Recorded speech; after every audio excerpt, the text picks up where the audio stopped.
The other lesson that I learned, and that is don't sweat the petty stuff. It's something that I still catch myself getting involved in things that I probably shouldn't for our own mental health. I mean, get involved when it affects you or it affects people around you.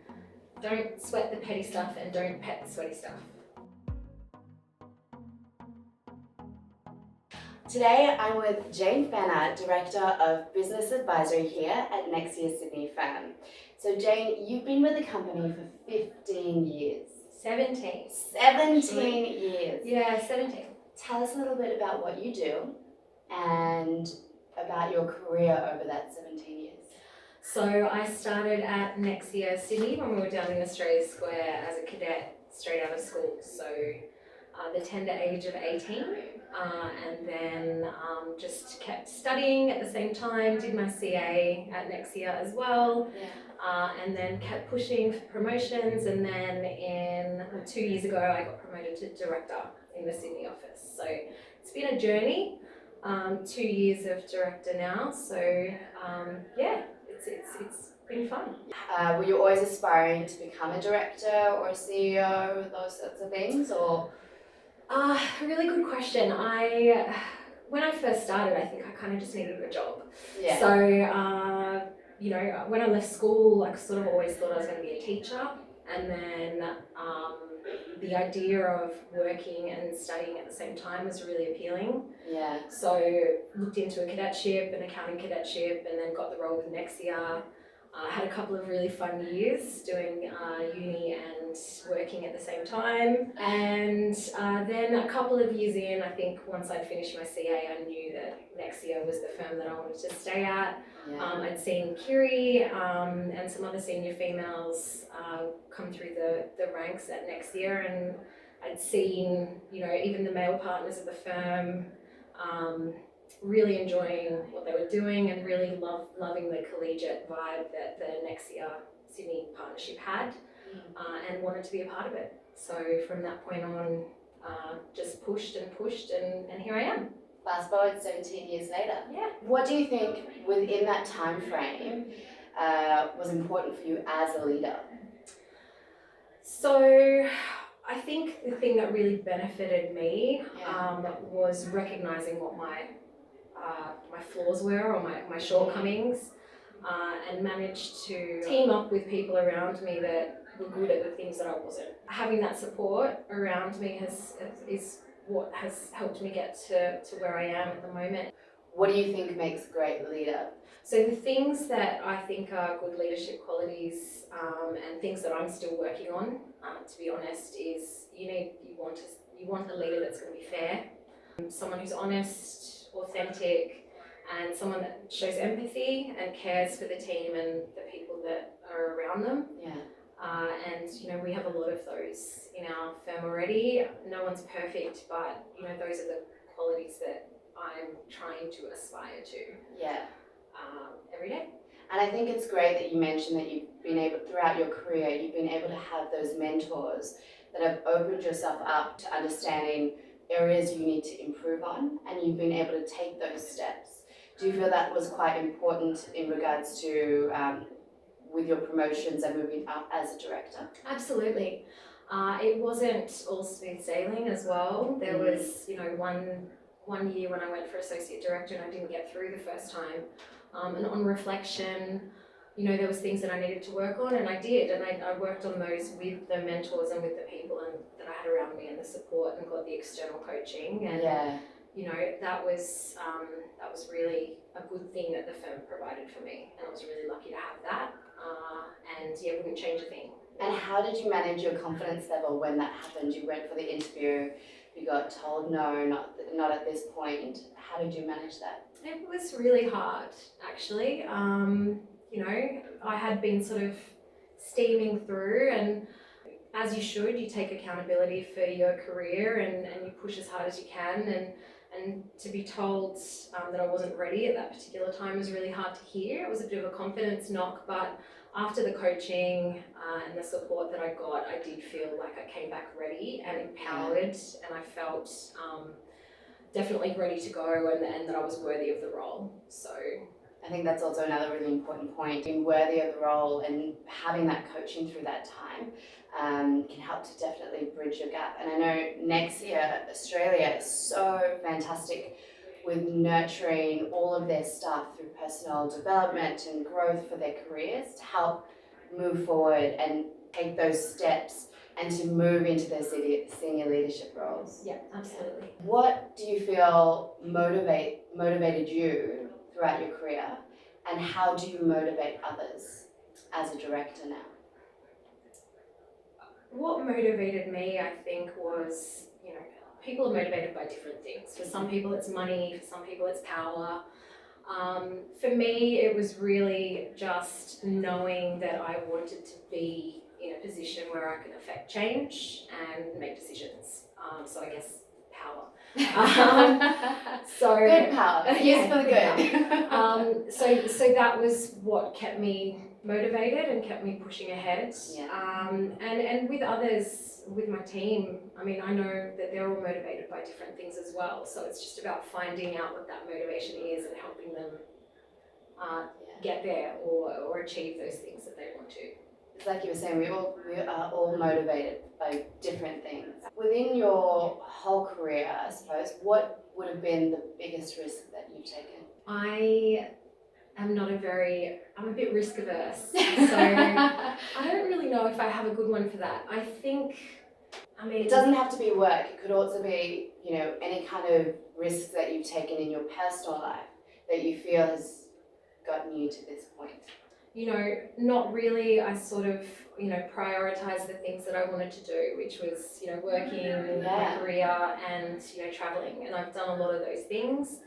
Potentially engaged in some risky behaviour while I was on some of those travelling jaunts, but day to day, no, I'm a little bit conservative. What would be one of the biggest leadership lessons you've learned for yourself as a director? For me personally, I've always struggled with separating my relationships with people and being in a position of authority. Mm-hmm. And, it's difficult because, I like to think that I'm invested in these people that I work with and I consider them my friends. So that was hard, but I'm starting to get to the point now where I'm feeling a lot more confident and I think that the boundaries are there. And then the other lesson that I learned, and I actually learned this from Steve Rogers, and that is don't sweat the petty stuff. And I love that. It's something that I still catch myself getting involved in things that I probably shouldn't. But that really is what we should be doing for our own mental health. I mean, get involved when it affects you or it affects people around you. But otherwise, there's people around you that can look after things like that. So don't sweat the petty stuff and don't pet the sweaty stuff. That's a great lesson. Yes. How do you balance your work life and your personal life? In terms of personal life, it's really just my husband, myself and my cat. A lot of Netflix, a lot of eating out, a lot of restaurants, a lot of friends and family, and then obviously work. And work is such a huge part of my life, and it requires a lot of commitment. So it really just is about setting those boundaries. And if I had kids, I'd be putting my family first and doing what I needed to do there. And at the moment, it's really just putting myself first, my own mental health and what I need. So important. And that means, if I have to sign off at a particular time, then I do so, prioritising my family as well, and keeping those relationships healthy and happy. Obviously work requires, particularly as a director, it requires a lot of commitment, but definitely just making sure that myself and my mental health and what I need to keep me happy is prioritised. Yeah, that's great. That's great, especially around the mental health aspect of it, because within the corporate world, it can be really challenging. So it is very important to take time out for yourself and to do all those things that you've mentioned, going out to dinner and putting your family first and those sorts of things. That's great. Yeah, absolutely. And taking time off is so important as well. Mm-hmm. Some of the directors, tease me and joke that they think I'm always on holidays. But actually, I just make sure that I have long weekends booked in advance, so I've got something to look forward to, and so I know that I've got that time when I can switch off and just enjoy the weekend.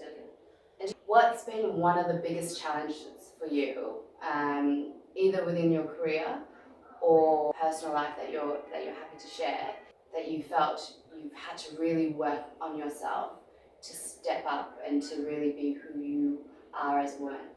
I think that I really struggled with, and still do, the whole notion of imposter syndrome. So,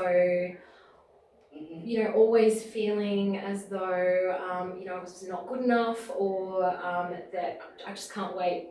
I'm scared that they're going to catch me at some point, that, I'm a fraud.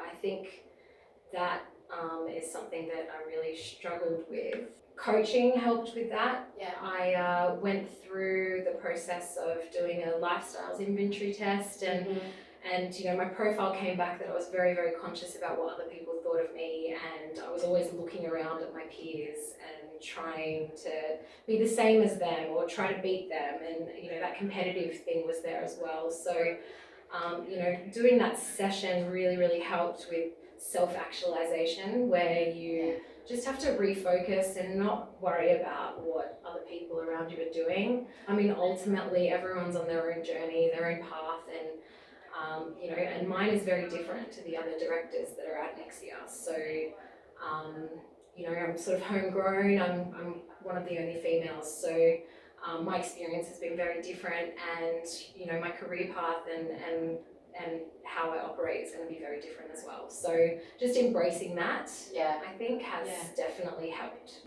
Do you feel at the moment that you have overcome a lot of those challenges? Yeah, I have. I really have. I mean, getting promoted and getting some wins on the board obviously gives you validation that you're on the right path and you're doing the right thing. So what inspires you? And, if there's any other females that inspire you through work and your personal life? Lots of people that inspire me. For women in particular, anyone who's affecting change. So Tarana Burke, founder of the Me Too movement, Greta Thunberg, what a champion. She's amazing. Gail Kelly, Samantha Wills. She's an Australian businesswoman and author who I have met in person, and there's a photo of me at an event where I was just starstruck. I was so excited to see her, and I'm basically hugging her, and she's this glamazon, and she's like, okay, next. See how excited I am? Look, my little arms around her and everything. That's a group. Anyway, I've started reading a book by a girl called Florence Given, who she's just spot on with everything, and she talks about internalized misogyny and all this kind of stuff, and all of these things that I think everyone needs to read that book. So love her. Controversial one, I could go on for days. Controversial one, Britney Spears. Really? Yes, I know, but the woman has had to put up with so much. She definitely has. She literally has a man, her father, controlling her finances, controlling her life. I can't even put up with a tiny bit of unconscious bias, and this woman is, still around. She's a survivor. What has been the proudest moment for you to date within your career? Director. Director. That was such a milestone for me, and was something I was working towards for so long that when I got there, I was so happy. How did you celebrate? A couple of lines. Steve Davis and Paul Mannion, who had mentored me through, took me out for lunch basically straight after to celebrate. So that was fun, and then obviously I celebrated with family and friends as well. So that was good. I don't know how I'm going to be able to top that for a while. On a Saturday morning at 10 a.m, what would we find you doing? I'm up fairly early, gym, and I go to my favourite cafe, Charlotte, which is around the corner from my house, and have my flat white, and then choose between my favourite meals there. Bacon and egg roll, smashed avo, harissa omelette. What advice would you give to young females aspiring to be in your role or within the financial industry? It's not that people don't want to. support you, but if you're not signaling that you're keen and you're wanting to move up, then it becomes really hard to identify that in other people. So advocate for yourself, keep pushing, don't sweat the small stuff, surround yourself with people that are going to have your back and support you. I wouldn't be where I am, not only the male mentors that I've had, but also my female friends that are in the business and not in the business as well. So yeah, that would be the advice I'd give. I think one of the highlights for me so far has been seeing Alison and Amy, being part of their promotion process and seeing them get through as well. So, And did they start as cadets or? Amy started as a grad, and Okay. Alison came in as part of a merge. They both got manager. So that's been really good, and we worked really hard to get them there, and it was all them, just seeing how much commitment they put into it and how hard they work on a day-to-day basis. It was very well deserved, and it was really, really good to see. So part of these series for Nexia Women in Leadership is to highlight the achievements, but it's also in line with International Women's Day. The theme for International Women's Day is choose to challenge. Mm-hmm. So reflecting back, what do you think you chose to challenge within yourself to get to a director's role? I think that I am constantly challenging my own self-doubt, that's for sure. So it really is just, challenging the perceived ideas of myself and the perceived ideas that other people have of me as well. So, trying not to let those affect me has been challenging, but something that I'm proud of. Yeah, brilliant. So you've overcome those challenges and you consistently work on that. Yeah. Thank you so much for being a part of this process.